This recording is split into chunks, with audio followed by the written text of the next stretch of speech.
All right, people asking, where you been? I know what you're asking. Where you been? Well, I've been trying to make videos, but I haven't been able to make one that I could post. And I've been a very naughty boy, so I've had to be writing my sentences.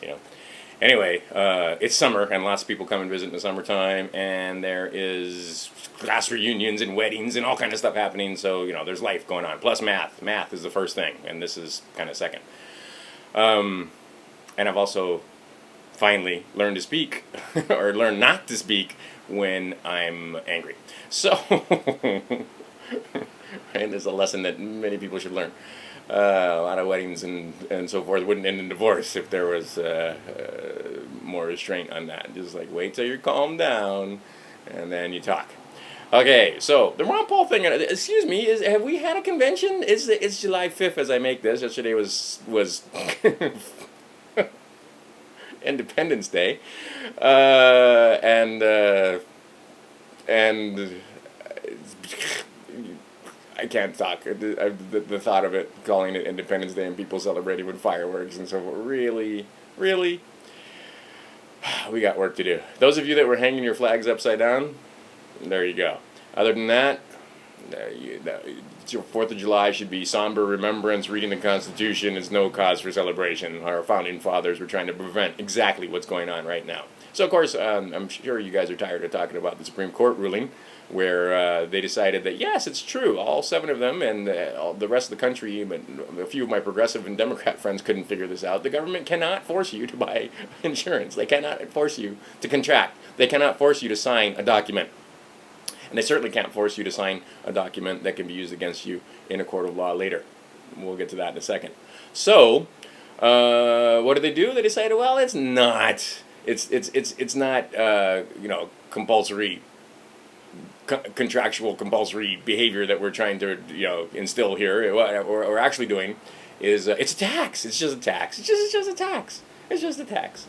So we can tax you now for non-action. We can tax you for action. We can tax you for whatever the hell we want. We can tax you for purchase, and we can tax you for non-purchase. This is, I think, in the history of the world, the first time this has happened. Not even the kings and emperors of old would be, let's see, you want to buy this? I don't even know what it is. No, thank you. Well, here's the tax then. You're not buying it, we'll tax you. And then these people are thinking that somehow health care is the same thing as in health insurance, or health insurance is the same thing as health care. I assure you, they are not the same. And those of you that can't figure out that, we can bear people, the reason why you can't afford your health care is because your dollar is no good. We had, and Ron Paul has said this, we had a health industry and a health care that was the envy of the world for a while there. Now it's just they try to tell you that it's the end of the world, but there's plenty of places where you can get your teeth cleaned for way cheaper and get the same job, and dentistry, and people are actually flying to foreign countries to get procedures done. But see, and like for me, example, if I would go get my teeth done in Thailand, I could go to Thailand, have a vacation, get the dental work done, and come back for cheaper than I can get it done here in the United States. Okay. We don't have a free market. We don't need more health insurance. We don't need the government in there telling you what to do and telling you that you have to contract and that you have to buy health insurance so that so that people can afford their birth control. See, this is the thing Democrats are talking about. Their social issues. Ron Paul will try to get rid of your birth control, which is complete bullshit, because anybody else running, were either one of those guys veterans, or were either one of those guys gynecologists or doctors? Either one of them? There's this guy named Ron Paul, though, that was. And what he's saying is that, and it turns out, I've made videos about this, that he's actually even for the morning after pill, because there's no way you can prove whether or not there was, right? Whether you conceived or not. So getting the morning after pill, good idea. Using birth control, a good idea. He is for birth control. What he is not for is making me buy insurance so your kid can fuck. It's pretty simple. Right? Oh, you can't afford your insurance? You can't afford your birth control? Well, first off, you should take a look at the Federal Reserve and figure out why the damn stuff is so expensive in the first place, and the whole other system behind that. But second off, you want to try and get it with insurance, so what does that mean? That means that I have to pay into this ridiculous plan. If I'm not, right? 70-year-old ladies, 60-year-old men, etc., they're not using birth control. They don't need birth control, but they should buy insurance, and part of that premium goes to pay for birth control for the kids. No. What part of that is the N or the O that you don't understand? And then they try to make it sound like, oh, Ron Paul's against birth control. And then they're talking about, social issues like, gay marriage and blah, blah, blah. Did you notice the LIBOR scandal? The LIBOR scandal. Okay, and let me break that thing down for you. But see, the last thing on the healthcare issue is, for me, it's an academic exercise, right? It's just an academic, because I'm not getting health insurance, and I read the tax law to the point where I see that I don't have income, and we'll talk about income in just a second with regard to Romney.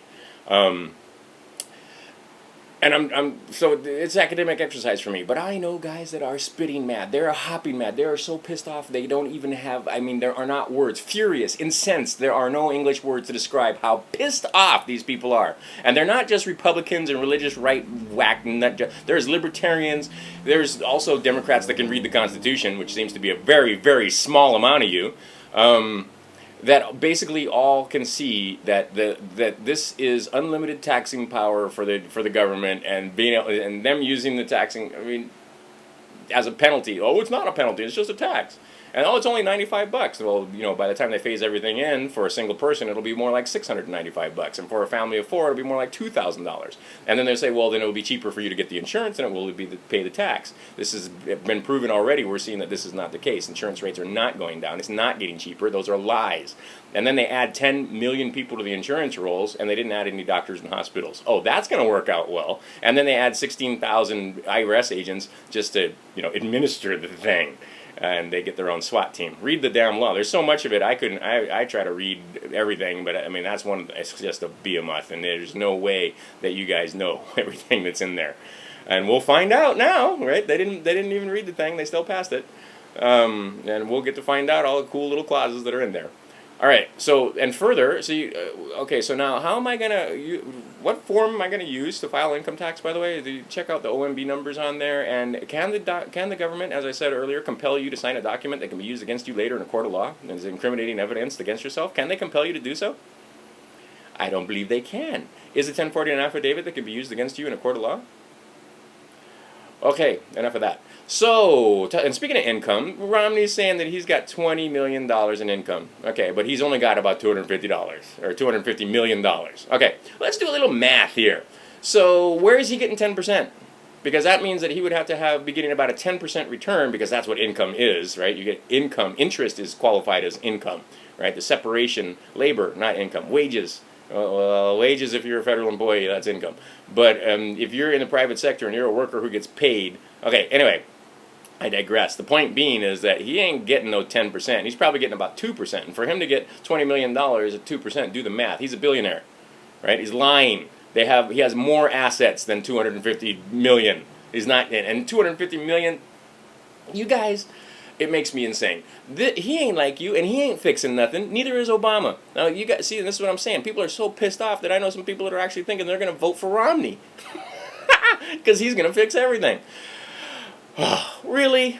And you'll see the links down there to people that are talking. There ain't no difference between Romney and Obama. It's Obama. It's more of one. And see, this is the Ron Paul people. You guys are getting it rubbed in your face, aren't you? You're getting to see that. See, they choose for you. It's the illusion of choice. And when you try to get involved with the process, they do everything they can to disenfranchise you. They will not count your votes. They will change the rules in midstream. They will do whatever they can. They will, defeat the delegate process. They will do whatever they can so that they pick the one guy. And the media is complicit. They either don't report or they straight up lie to you.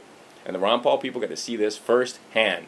Great. So now we've got these lawyers for Ron Paul that are basically, out of control of Rand, because I'm sure Rand would have them guys shut down as fast as he could. And Ron is just like, hands off. But he has said that, hey, if you know that they've broken the law or that they've done something underhanded or fraudulent that is against the law, that you should pursue it. So pursue it. These lawyers are willing to help you, and they're willing to, sign affidavits and help you sign affidavits and notarize them and so forth, free of charge. Take advantage of this and hold their feet to the fire. And then you're going to find out about this concept called just us and judicial misconduct.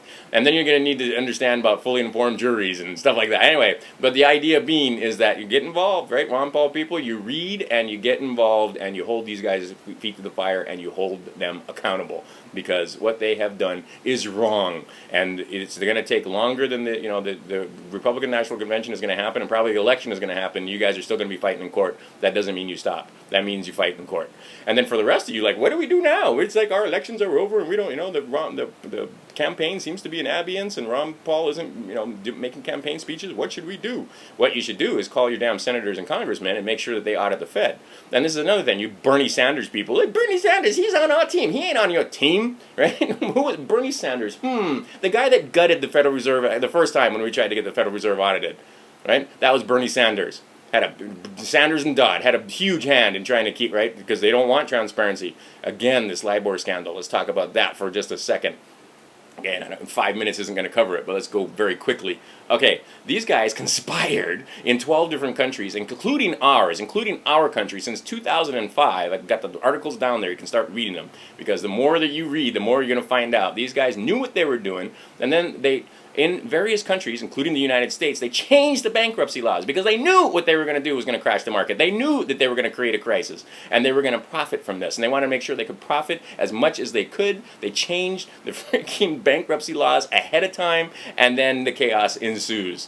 Right? And then we have and then people are saying, oh, this was a conspiracy theory, you guys, right? You skeptical libertarian, you status quo libertarian is way closer to the mark. Okay, these guys were conspiring to get your money, get your houses, get land, get property. What they want to do is put you into debt. Okay, once they get you in debt, now they can say, and now not just individuals, but municipalities, right? Entire governments, entire countries. Okay, now the bankers have you literally, right? They've got you. Okay, so what do? Now they demand austerity. Now they demand, income-producing public property, or any kind of public property that's got value to it, right? Roads and bridges and parks and any place where they can raise revenue, any kind of assets that they can take. They rape. That's what's going on in Greece. That's what they try to do in Iceland. That's what they're doing in Spain and Portugal and in Italy and the European Union. Those people are starting to wise up to the fact that these bankers are much more dangerous to their sovereignty than any standing army. Right? That comes from one of our presidents, by the way.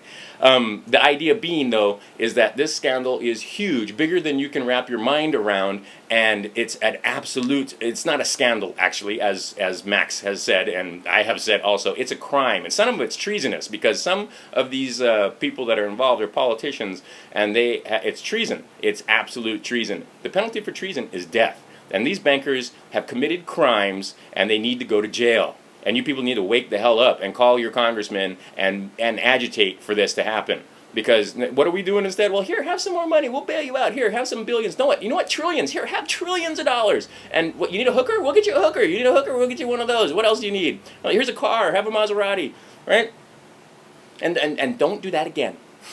Right? I got into a little bit of an argument on Facebook about corporal punishment, actually, right? These bankers never been spanked in their lives, right? They come from families where they have absolutely, I bet you money, never been spanked in their lives, never had any kind of discipline whatsoever, and they have no accountability for their actions. So ripping you off and sending grandma out in the cold in the wintertime and taking her house, or causing municipalities to go bankrupt, or raiding pension funds and ripping off widows and orphans, it doesn't matter to them. There is no consequence to them, right? They have no, and what we do is we let them get away with it. In fact, we don't just let them get away with it, we give them more, right? If your teenager gets in a car accident because he was driving drunk, do you buy him a brand new car and hand him a couple fifths of whiskey and a no set of keys, or do you discipline him, right? We are become lax parents. Our government is out of control because they are controlled by corporate bankers, and this is supposed to be our representatives protecting us from this, but they ain't protecting you. All they do is raise revenue.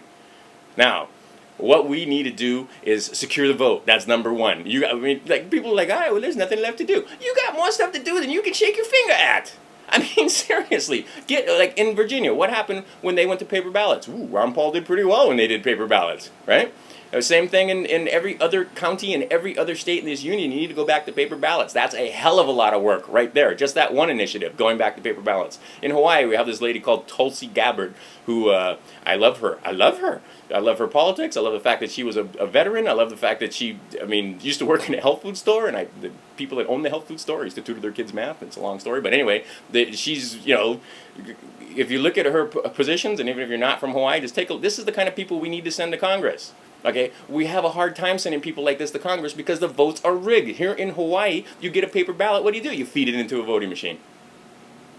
Right? And and then lastly, in my last few minutes or a few seconds here, thank you so much, RNC, for allowing us to exercise our freedom of assembly rights and have a meeting for Ron Paul. They got they signed off on it, right? We needed a permit, and we needed apparently the RNC's permission to have a rally for Ron Paul before the RNC, and probably 11,000 people will show up there. There'll be more people at that rally than there will be at the Republican National Convention. There's your clue.